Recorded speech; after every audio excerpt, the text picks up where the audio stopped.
Muhammad SAW pernah melewati negeri-negeri yang dulunya dihuni oleh kaum Tsamud, yaitu kaumnya Nabi Saleh.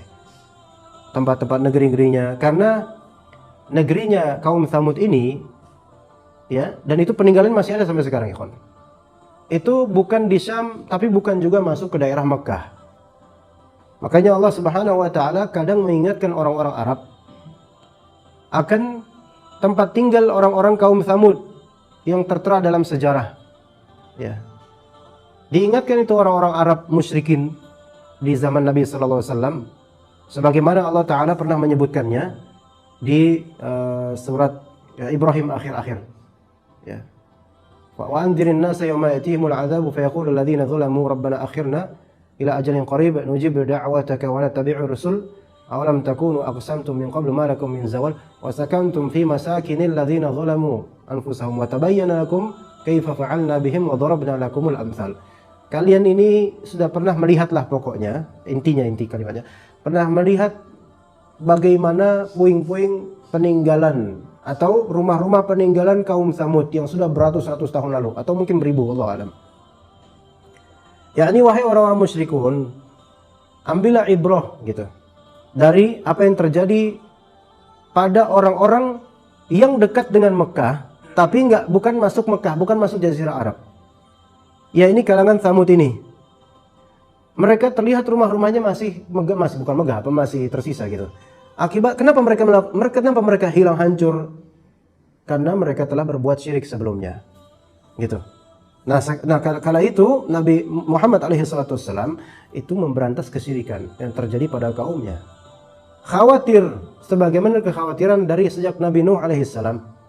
Kaum-kaumnya itu, kaum para rasul itu, mereka banyak berbuat kesyirikan. Inni akhafu alaikum adzab yaumin azim, kata para rasul.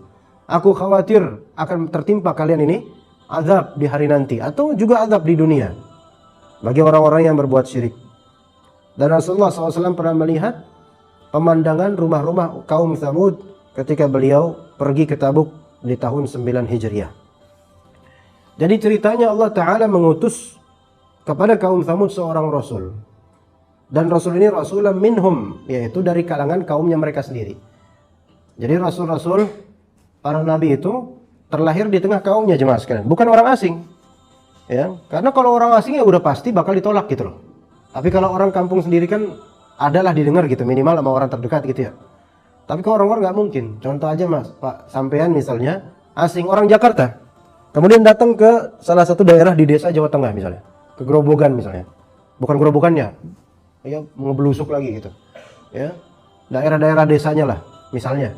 Kemudian sampean dakwah menyerukan tauhid, ya dari Pak RT sampai budak-budaknya itu pasti melawan antum gitu. Siapa ini gitu kan? Udah pakainya beda, nggak bisa bahasa Jawa lagi, ya kan gitu, ya ngajarin orang tua dan seterusnya, ngatur-ngatur lagi, diusir. Maka Allah Ta'ala takdirkan para nabi dan para rasul itu diutus ke kaumnya dengan bahasa mereka. Nabi Muhammad SAW dengan bahasa mereka, ya. Dan rata-rata para rasul, dan nggak ada rasul itu dari keturunan yang hina, nggak ada. Pasti dari keturunan yang mulia. Sejak zaman Nabi Ibrahim, sejak zaman Nabi Nuh, bapak-bapaknya itu orang-orang yang tenar di kampungnya. Ya. Ini udah Allah Ta'ala dukung, ini sebagai bukti bagi kita, ikhwan. Nasab punya, retorika juga bagus. Ya. Mungkin kecuali Nabi Musa alaihissalam yang tidak semahir rasul lain mungkin, tapi tetap Nabi Musa adalah seorang rasul. Ya, makanya Nabi Musa pernah bilang apa?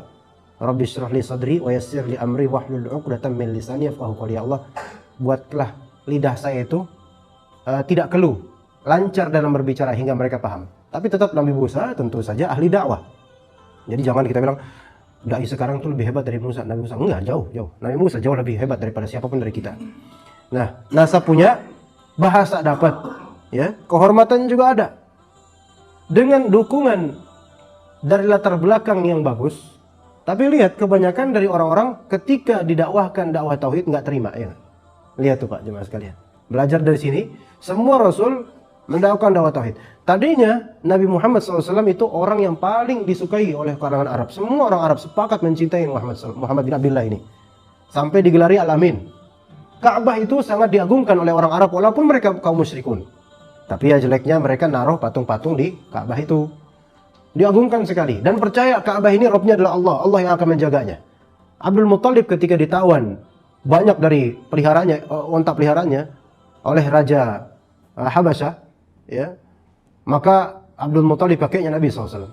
Kemudian sendirian menghadapin pasukan gajah, ya, sendirian. Kemudian rajanya bilang, wah ini baru saya suka nih, berani nih. Ya, kok bahasa orang sekarang tuh, ini baru nih orang ini berani, pemberani, laki-laki. Kok bahasa kita gentle, padahal gentle bukan itu artinya. Gentle tuh lembut Pak, bukan berani artinya. Brave berani gitu. Jadi gentleman itu artinya maskulin, pria yang lembut gitu. Ini baru nih bener nih, kata raja itu. Ya, mau apa kamu? Ya, ternyata Abdul Muttalib bukannya apa? Bukannya mau melindungi Ka'bah, tapi nagih onta. Balikin nggak onta gua? Gitu. Iya. Geleng-geleng itu raja. Tak kira orang Mekah itu siap membela kehormatan rumah sucinya. Ternyata bagi kalian tuh onta tuh, ya binatang itu lebih baik daripada rumah ibadah kalian. Diejek gitu. Ya Allah gitu kan. Tapi Abdul Muttalib ternyata mengatakan, onta itu milik saya. Adapun rumah tersebut, yaitu Ka'bah, ada pemiliknya Rabbul Alamin. Tuh lihat tuh. Ini ada tauhidnya sebenarnya mereka. Sayangnya mereka nyembah patung gitu loh. Sebenarnya umat-umat para nabi dan rasul ketika itu, baik dari Nabi Nuh, mereka tuh tahu tentang Allah, Rabb semesta alam. Terus salahnya di mana? Salahnya di proses peribadatan. Tata cara beribadah, orientasi ibadahnya gitu loh itu.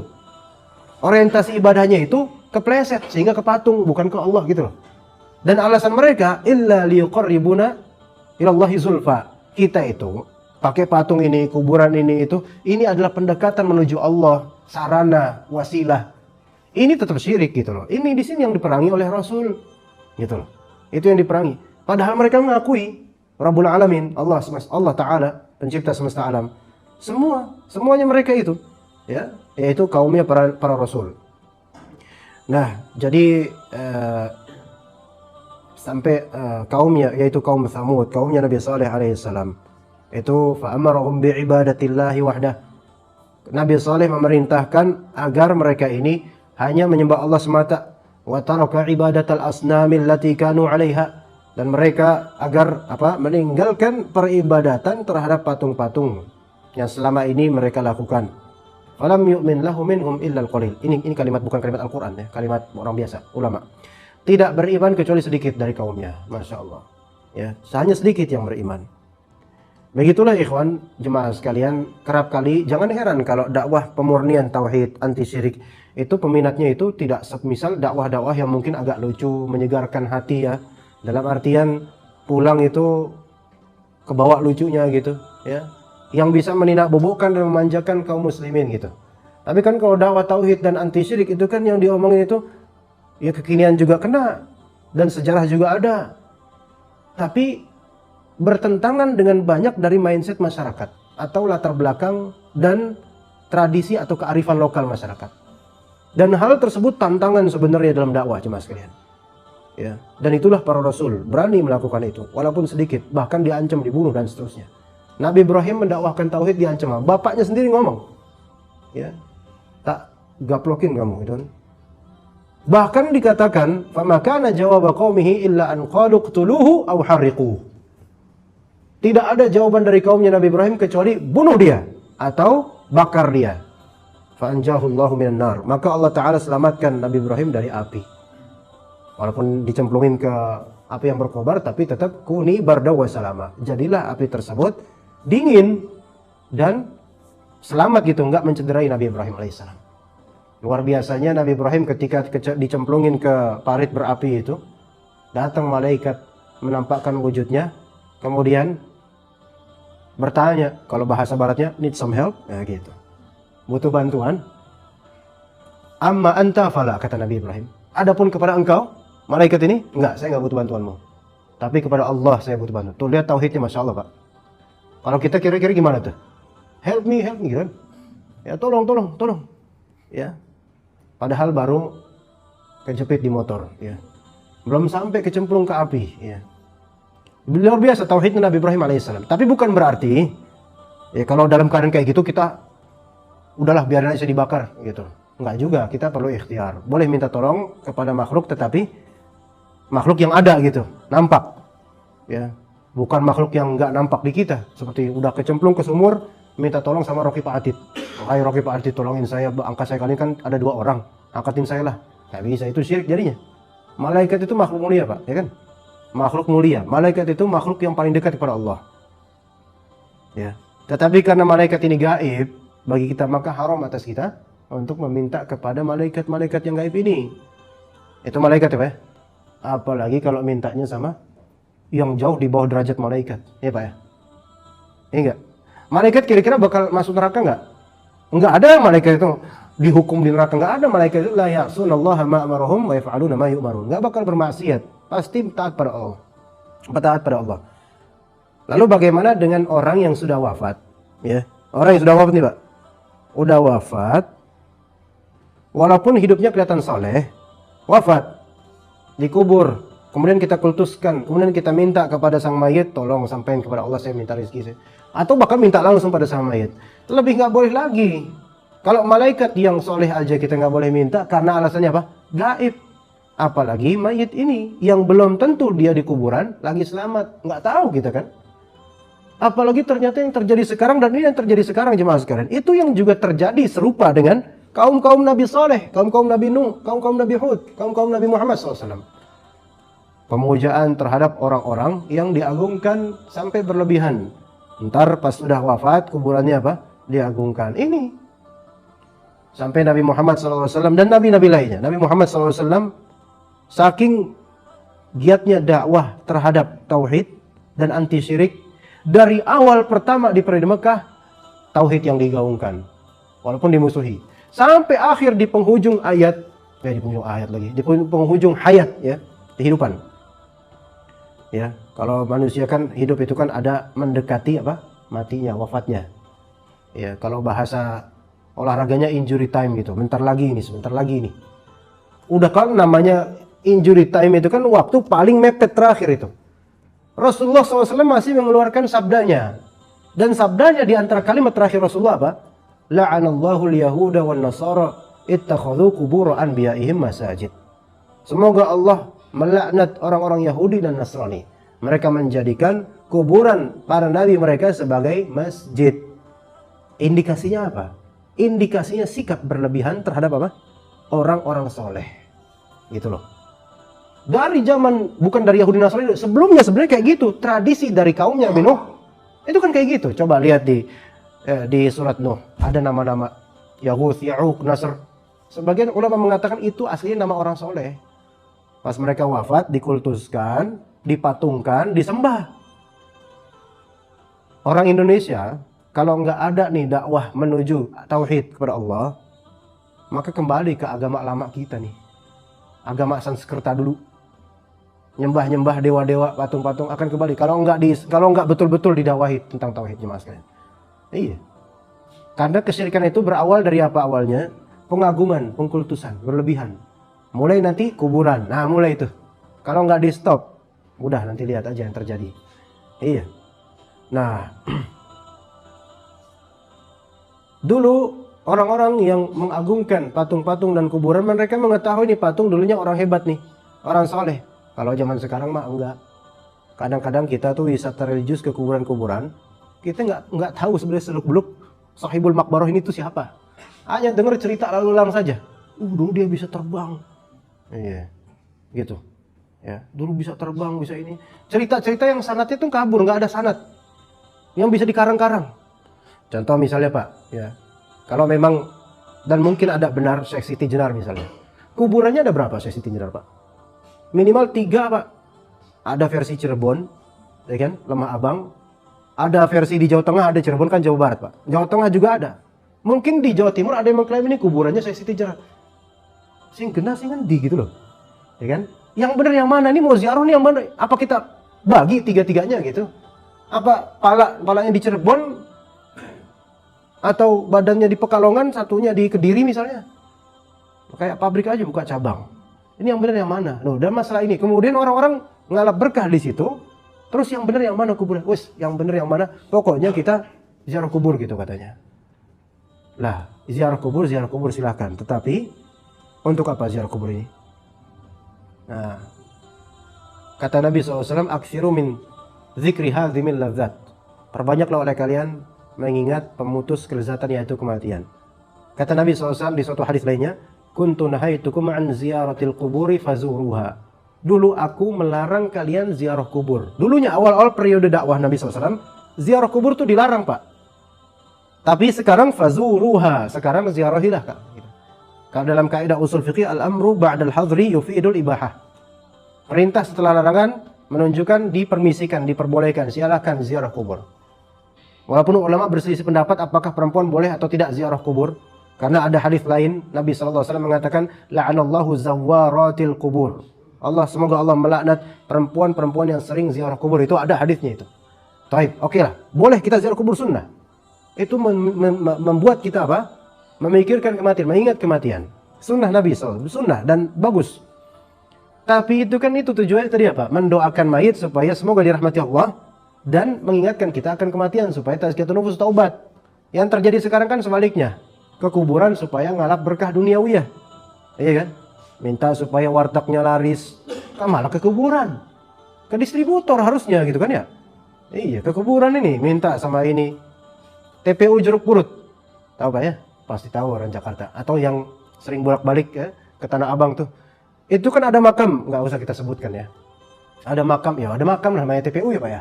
Banyak makam di sana, ada makam keramatnya dan ada pohon yang apa namanya ya berpasangan gitu. Pokoknya kalau di kuburan, pemakaman, ada pohon gede atau pohon aneh sedikit, udah dikeramatkan dah itu. Iya, itu mindset kita. Kalau enggak dibackingin dakwah tauhid, banyak orang bakal balik ke zaman jahiliyahnya Indonesia dulu. Zaman sebelum penjajahan dulu. Mungkin masih pakai sajen-sajen, masih pakai dan seterusnya. Dan sekarang pun orang muslim masih ada yang kayak gitu, nyaji-nyajikan kayak gitu. Sejarah masih terus, sejarah itu dari Nabi Nuh, Nabi Hud, Nabi Saleh, Nabi Ibrahim, Nabi Musa, Nabi dan sampai Nabi Muhammad, kaum mereka itu banyak yang pakai kayak gini. Nah, kalangan Bani Israel pun pernah minta sama Nabi Musa alaihissalam. Ya, gimana kalau misalnya wahai Musa, kalau kita bikin sesembahan sebagaimana orang-orang itu punya beragam sesembahan tuh. Jadi kadang-kadang setan tuh menggerogoti kalbu manusia dari fitrahnya menuju ke penyembahan selain Allah. Pun para sahabat pun ada juga yang berkata seperti itu waktu baru masuk Islam. Ya. Ada pohon namanya Zatu Anwat, ya. Tapi kita nggak panjang ke situ, nanti panjang lagi lebar, ya. Ala kulli hal di sini jemaah sekalian, kaumnya Nabi Saleh itu mereka kaum musyrikin yang menyembah patung-patung. Yang mana tidaklah mungkin Allah menceritakan ini melainkan untuk menjadikan ibrah untuk kita. Nah, kata Allah Ta'ala, qad ja'atkum bayyinatun min rabbikum hadhihi naqatullahi lakum ayah. Telah datang kepada kalian bayyinah. Bayyinah itu bukti yang nyata, yaitu dalil, hujah, wahyu dari Rabb kalian kepada Rasul yaitu Nabi Saleh. Hadhihi naqatullahi lakum ayah. Ini adalah naqatullah, unta, kata para ulama, unta betina. Unta betina milik Allah sebagai tanda-tanda kuasa Allah untuk kalian. Peraturannya kan tadinya kenapa kok diturunkan unta gitu loh. Kenapa kok ada unta? Apa kisah latar belakangnya? Tadinya kan dakwahnya Nabi SAW ditentang. Orang-orang zaman dulu itu, kamu belum bisa apa-apa. Coba kalau misalnya kamu hadirkan unta dari balik batu itu di suatu bukit, maka kami baru akan percaya. Maka kemudian Nabi Saleh menerima tantangan itu. Oh gitu, benar ya. Kalau misalnya memang nanti saya minta sama Allah supaya menghadirkan ada unta di balik batu besar tersebut, ya, karena memang nggak mungkin masa di balik batu besar di bukit. Ada batu besar tiba-tiba muncul di baliknya ada unta, dari mana gitu kan? Kalau misalnya nanti ada, kalian harus beriman. Oke, deal gitu. Ya, kalau bahasa sekarang siap gitu kan ya. Ya. Sip lah, ayo kata kaumnya. Kemudian Allah Subhanahu wa taala, kemudian Nabi Shalih alaihissalam meminta kepada Allah, naqatullah. Ya Allah, minta kan hal itu sebagaimana mereka inginkan. Akhirnya ternyata benar ada. Kaget itu kaumnya. Oh, enggak terima kaumnya.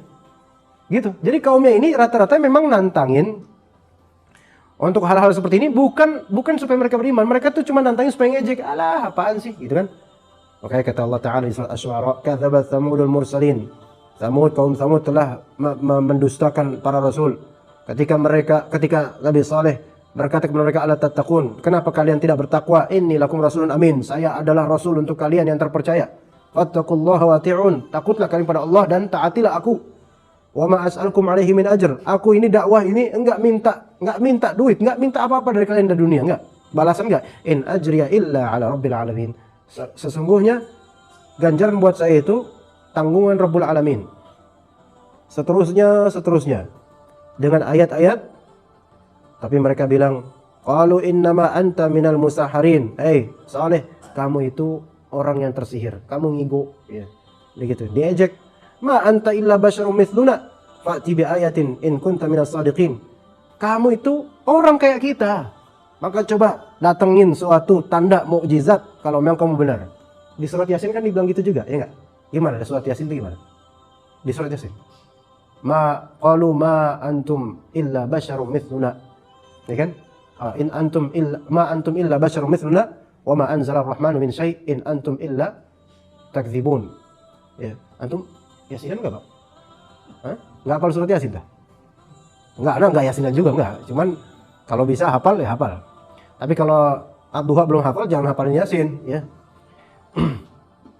Jadi didustakan, kamu kan orang kayak kita, kulitnya sama, muka sama, manusia juga. Maka coba mana mukjizatnya? Sok tampilkan. Ditantang, tadi unta. Maka kata Nabi Saleh, qala hadhihi naqatul laha syirbun wa lakum syirbun yaumin ma'lum. Wa lakum syirbu yaumin ma'lum. Ini nih untanya Allah nih. Ya, dia bakal minum di lembah bagian sini dan juga minum di kabilah kalian di hari-hari tertentu. Wala tamassuha bisu'in fayakhudhukum 'adzabu yaumin 'adzim. Jangan macam-macam. Ya, jangan macam-macam sama unta ini. Jangan diapa-apain kata Nabi Saleh. Gitu, jangan diapa-apain. Ini unta biarin aja hidup. Jangan diapa-apain. Kalau kalian macam-macam, maka nanti akan dapat azab di hari yang agung nanti, di hari kiamat. Tapi kemudian fa'aqaruha fa'asbahu nadimin. Tapi kemudian mereka menyembelih unta tersebut. Di surat Asy-Syams, Pak.